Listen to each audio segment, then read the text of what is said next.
The rain continued to pour down in the morning too. That's why I didn't leave the accommodation in Prugnanes until around 11.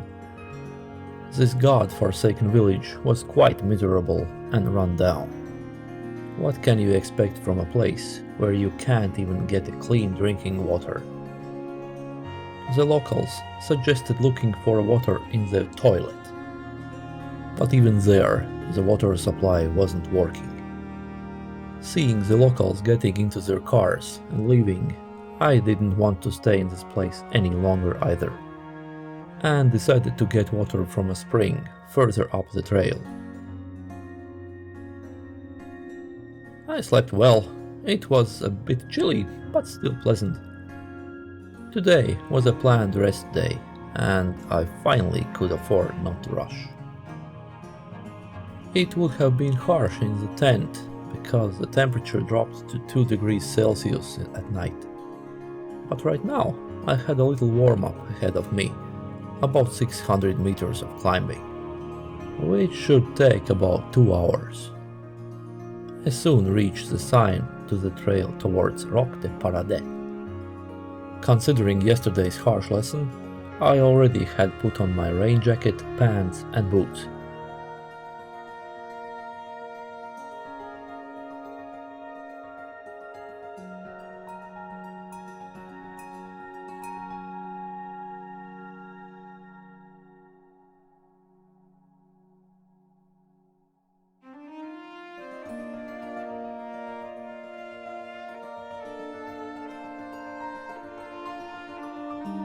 During the hike, I slowly started to notice places to pitch a tent near the trail. But it wasn't too important to me at the time, because I had booked a place to stay for the night again, due to another predicted storm. Legends of a terrible witch who eats hikers alive roam these dark, gloomy forests.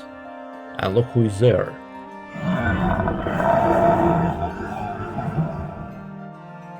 This legend probably originated from some crazy lost granny who just lost in the forest.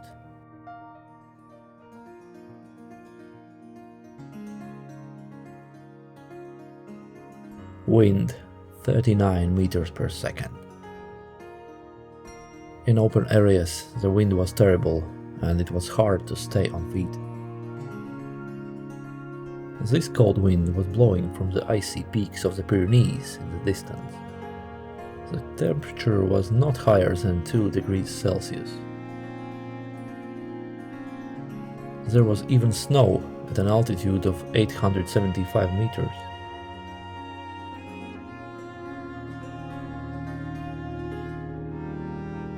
I looked into the offline map and saw that there was some kind of cave about 150 meters away.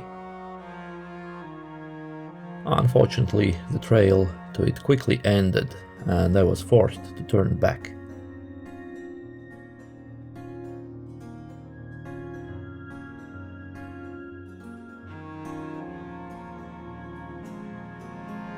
Soon I started coughing, because at some point while climbing up I was apparently hit by the cold wind. In this situation, hot chocolate drink would probably help.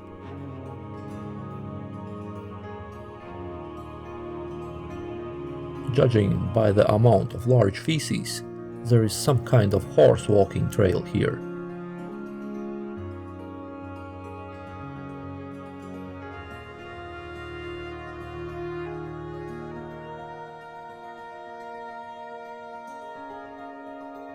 It must be cool to have a picnic here, but definitely not in this weather. At the turn to Campu, I found a smaller trail that deviated towards the caves. I decided to take a look.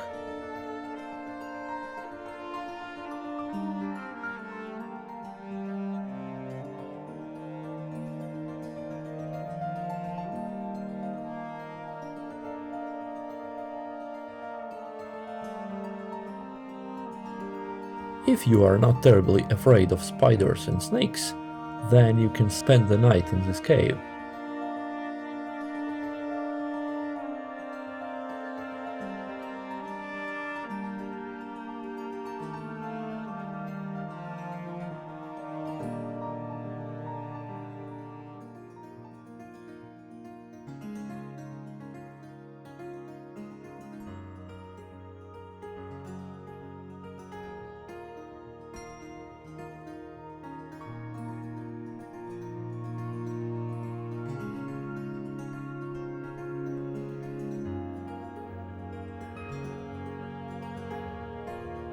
It would be interesting to know what kind of tarantula king lives here, because the web is at least a millimeter thick.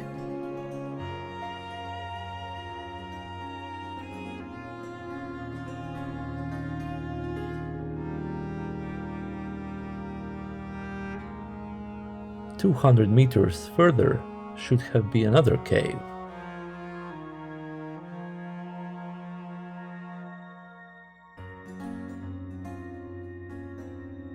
Well, considering the aura around this cave, I wouldn't be surprised if some kind of witch-like creatures lived here. The warning sign outside the cave also pointed to all sorts of horrors, including apple-sized spiders.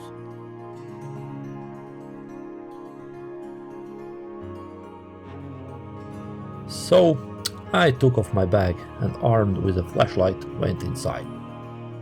I definitely wouldn't recommend doing it alone.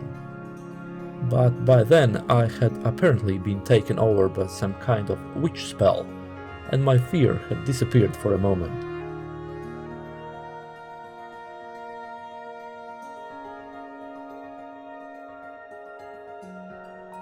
I declared the yellowish shine that covered the cave's walls to be gold.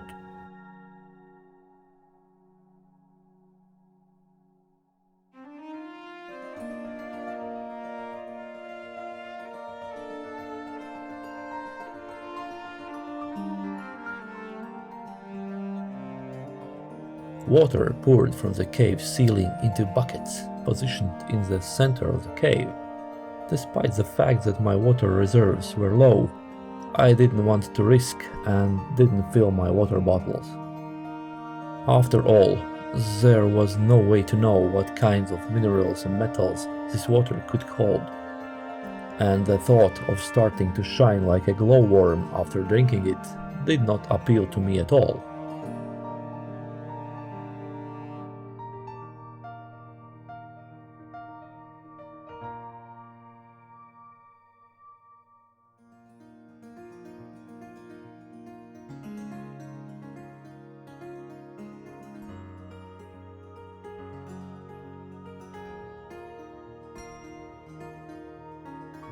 These stalagmites look like eggs from the movie Alien.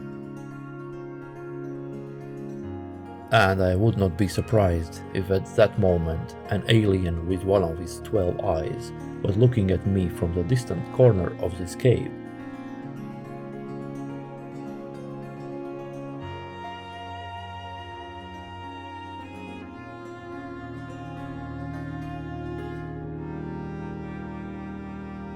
In one moment I felt that the floor of the cave was not as solid as in other places, and faced by the risk of falling into a chasm, I immediately left the cave.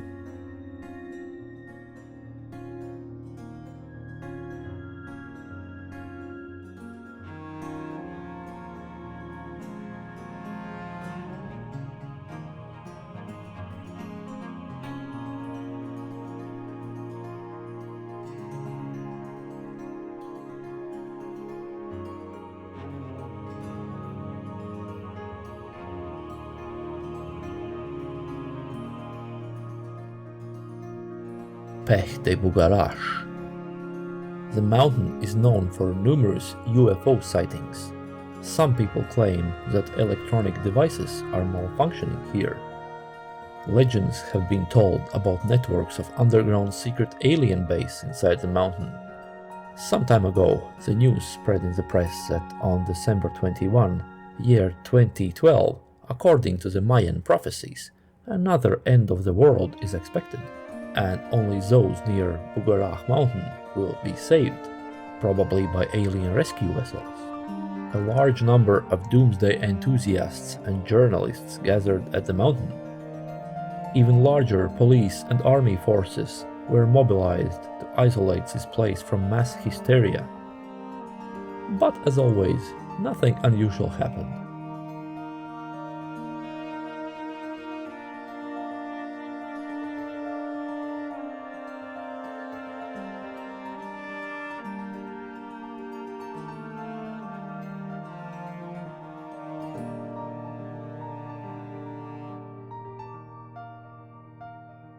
It seems that I was not the only one wandering around in this terrible rain.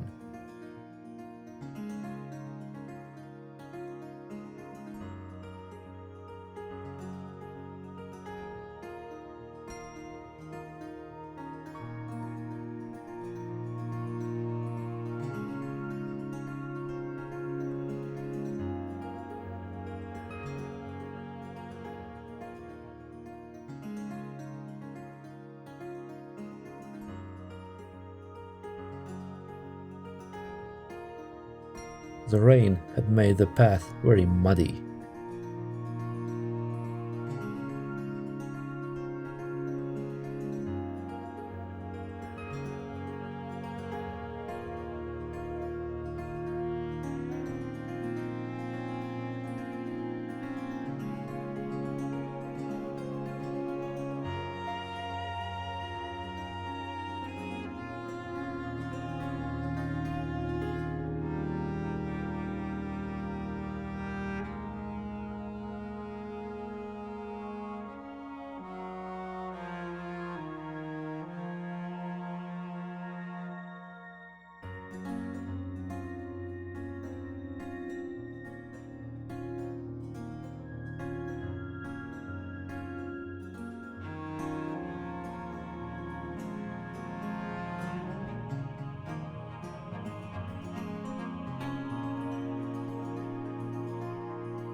From the top of the hill, I could see my destination, Caudies-De-Fenouillèdes town. It will take about an hour or more to get there. The path down was steep and rocky, so it was impossible to go down so quickly.